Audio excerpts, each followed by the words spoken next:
Hey everyone, this video is going to go over the Chapter 7 PowerPoint on writing about structure. So we talked a very brief bit about structure when we went over Chapter 6. Today, in this video, we're going to look at it more closely. Okay? So, most works of literature have some sort of underlying pattern that is the framework or structure of the story. So if you think about plays are divided into scenes and acts. Alright, so the scenes are the smaller ones, and then we have probably like 2, maybe 3 acts in a play. Poetry is divided by lines and stanzas, maybe just breaks in it of some sort. It could be visual, but there's something about the way that the words are presented that tells us, what the structure is. Novels are divided into chapters, right? But short stories are condensed, okay? So we might not be able to distinguish scenes. There might not be any break visually. There might be, but there might not be. And there's clearly not chapters. It's a short story. So, the plot itself is often the main structural element. But the plot does contain structural features. They're just not visible all the time, like a play or poetry or a novel. But they do provide support for the story. Looking at structural elements means we have to look a little closer when it comes to short stories. We have to kind of look at what's underneath the surface to discover what those structural elements are and how they help us figure out the overall meaning of the short story. So, one thing you have to consider is the plot itself. What is the central conflict? How is it resolved? Do the events in the story move in a straight line? Is it linear from beginning to end, right? Beginning, conflict, climax, resolution. Are there interruptions along the way? Digressions where we kind of go off tangent for some reason? Are there the flashbacks or the flash forwards? Is time manipulated in any other way? If so, how and why? An example that I actually thought about having you guys read, but I decided against it. There's a short story by William Faulkner called A Rose for Emily. And this is one of those stories that uses flashbacks and flash forwards. And, you start, after Emily has already died. And she was pretty old when she died. So we go back to a time in the past while she was still alive. We learn a little bit about her. Then we come back to after she has already died, after she's already passed. And then we go back even further into the past than we did the first time. And then we come back to right before she died. The storyline goes, it jumps quite a bit. And what's interesting about it is if you just read it as it's written, there's a little element of surprise, actually it's a pretty big element of surprise, that hits you towards the end. A revelation. Something that that suddenly a light bulb clicks in your head and you're like, oh. One of those moments. Had the story been told in a linear fashion, like if we went to the furthest point in the past that gets talked about in the story, if we started there and so go through the story and pick out the sections and put them in chronological order, we no longer get the, oh, moment towards the end, because that moment happens like midway through the actual chronological timeline. But because Faulkner manipulated the timeline, we get that big reveal at the end, and it's much more satisfying. The story would actually be quite boring and uneventful if he had told it in chronological order. So thinking about any of those things that happen in a story, think about the timeline. Think about how the plot is developed. If it follows what seems to be a very traditional, linear path, then there might be other things about the structure that we need to pay attention to. But if you notice any kind of disruptions, anything that does not follow that linear path, pay attention to it, because it probably means something. Does the story have any visible structural features? Because sometimes they will. They won't be chapters, but there might be spaces between the sections. There might be like little, asterisks to let us know that we are moving on to a different section of the story. They could be numbered. You could have a section and it's not called like Act 1 or Scene 1 or Part 1. It's just a Roman numeral 1. And then there'll be a Roman numeral 2 a little later, and so on and so forth. So that's clearly a visible clue to look at how those sections are broken up the way they are. That would tell us something about how we're supposed to read the story, what we're supposed to pay attention to along the way, how it all works together to reveal the bigger meaning of the story. Look for any patterns, any kind of contrast or repetition. Look at how it begins. Look at how the plot ends. Look at the title of the story.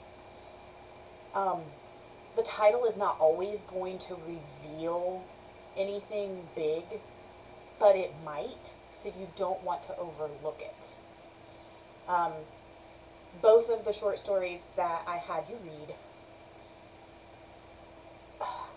I won't say that the titles reveal something big, but they do point us in a specific direction. So the story of an hour.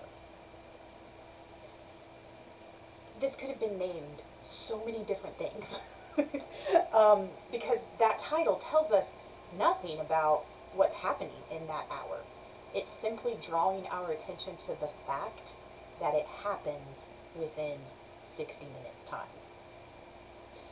That actually is important. That's something that we have to consider along the way as we're reading the story and thinking about all of the elements and how they work together.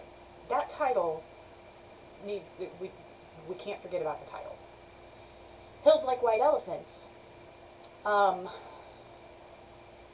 Again, not sure if it reveals anything, but once we start discussing all of the different elements of that story, you'll see that the title definitely is important. Maybe not revealing, maybe more in that it emphasizes something we should be paying attention to in the story. So don't overlook the title. It's not always going to be super significant, but it can be, so you want to make sure you think about that.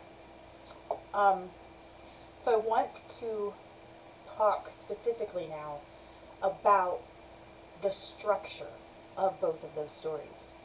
So we're going to look first at the story of an hour.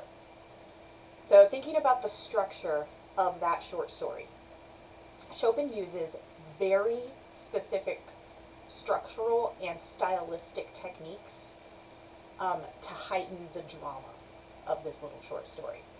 And it is very short. Not only short from beginning to end, but even the paragraphs themselves are very short. Sometimes they're just 2 or 3 sentences.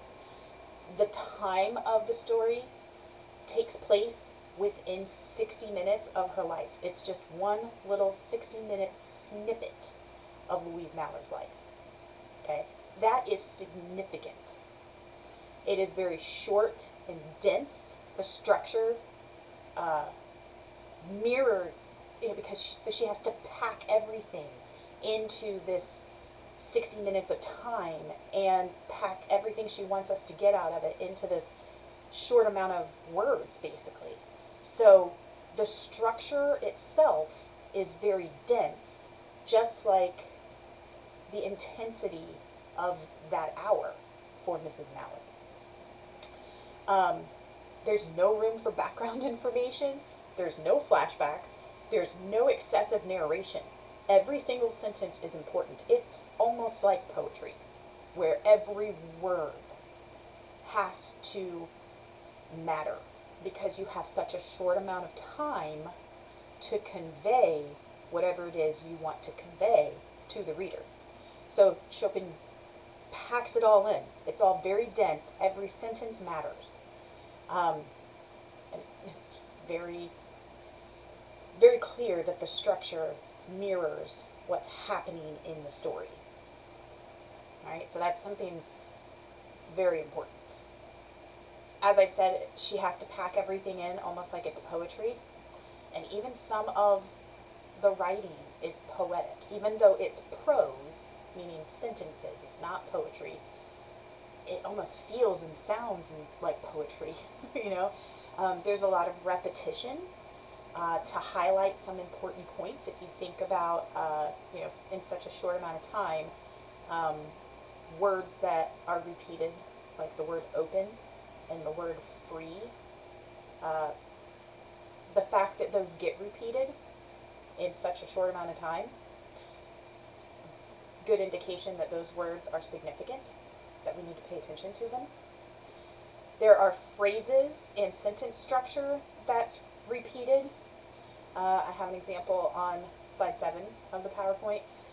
She breathed a quick prayer that life might be long.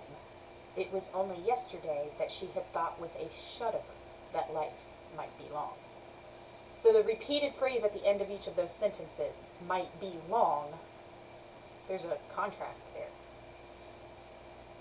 The phrase is repeated, but what's being said in each sentence is very much a contrast, and it definitely reveals something about the changes that she's experiencing in the story.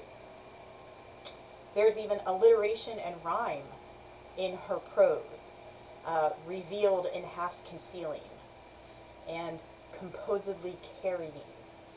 We're going to learn more about alliteration and rhyme when we talk about poetry later in the course, but if you just read a few lines of the story again and think about poetry while you're reading it, you'll kind of feel it, I think, that there is a poetic nature to how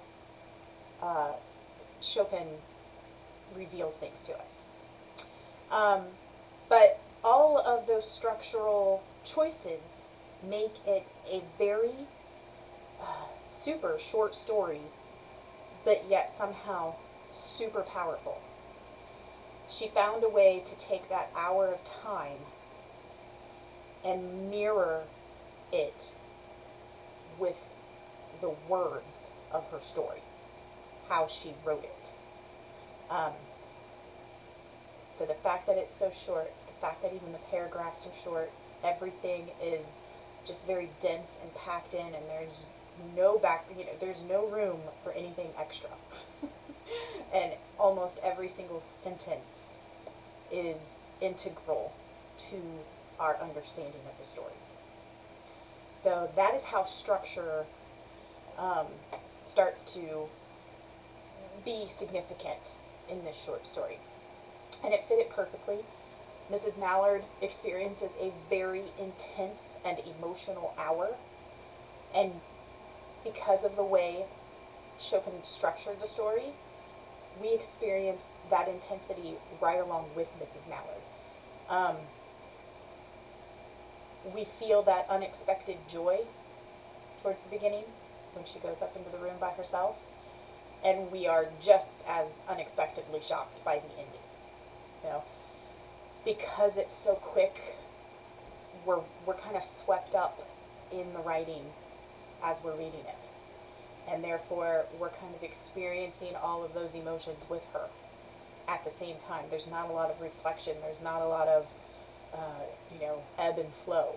It's it's just right there, all at once, jammed into this short little story, and so we feel everything pretty much right at the same time that Mrs. Mallard does. We're right there with her. Hills Like White Elephants is a little different. This short story is constructed almost entirely of dialogue.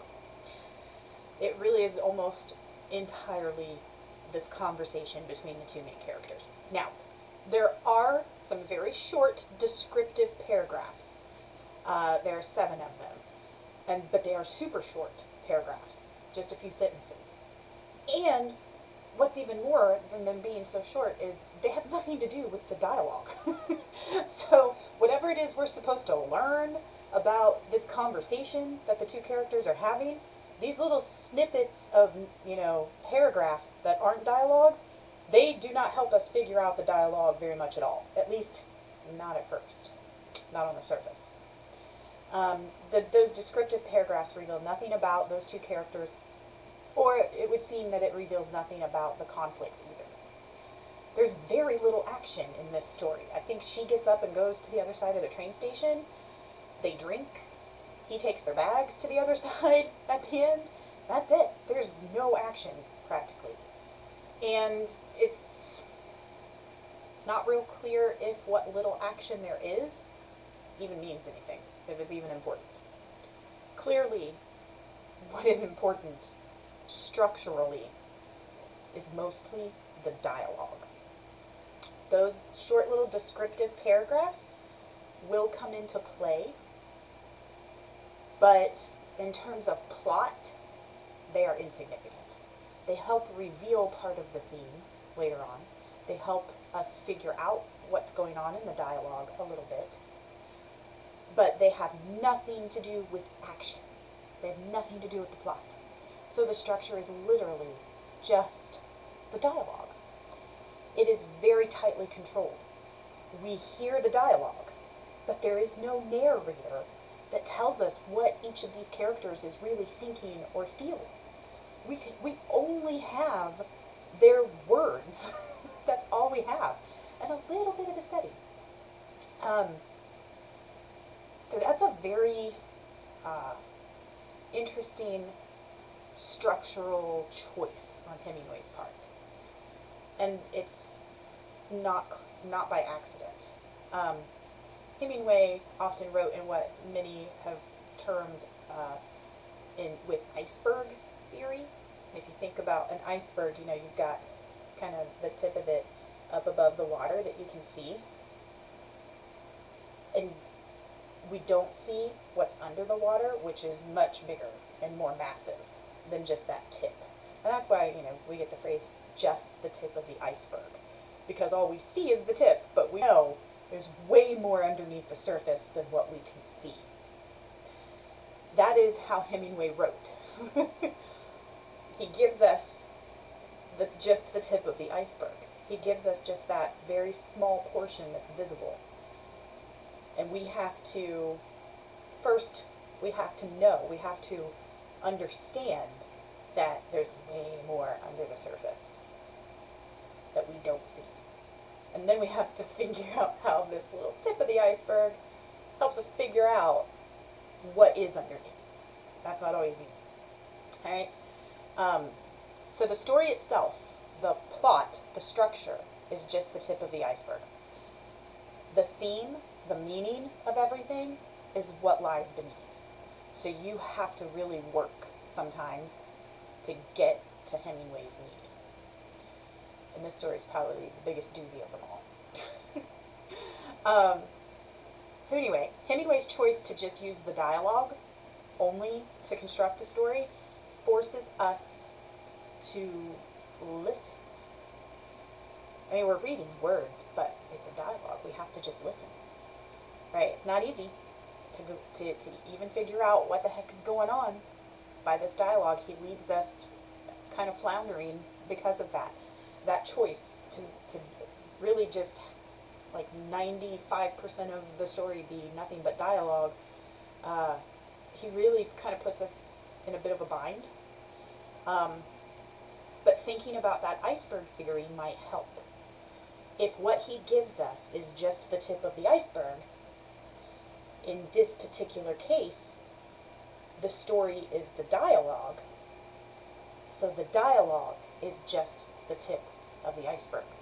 And perhaps the reason we can't easily figure out what's going on is because the two characters are only speaking on the surface and not discussing what lies beneath. So his choice of dialogue as the main structural element of the story forces us to see more, well, if we try, if we put forth the effort, it forces us to take that tip, that dialogue, and figure out what's really going on, what's really beneath the surface. And it messes with us because we're not used to having to work that hard for a short story. I mean, yeah, we understand not everything is going to be just handed right over to us, We're not going to be able to just read the story once and, magically understand everything that's going on and why and what it all means. But even though we understand we have to analyze and look closer at certain sections, we don't expect to have to work this hard for a story. And he really makes us work hard for it. We have to take that dialogue and make something more out of it. And that's what we're going to be talking about over the next few chapters, looking at even more elements of these two short stories, in addition to just the structure. But the structure for both stories is very significant. How would you describe the structure of the story of an hour? And how does the structure help us understand the story better? How would you describe the structure of Hills Like White Elephants? And how does the structure of that story help us understand it better? Think about those two questions. You will see them again. But just think about the structure for Story of an Hour. So short, so dense. Every sentence matters. She wrote it so that it mirrors exactly what Mrs. Mallard goes through in that 60 minutes. Hills Like White Elephants, it's dialogue. There's no narrator. We have to listen. And what we hear is just the tip of the iceberg. So, what's really going on under the surface between these two characters? It's much more than what is verbally spoken. Right? Think about those questions. You will see them again.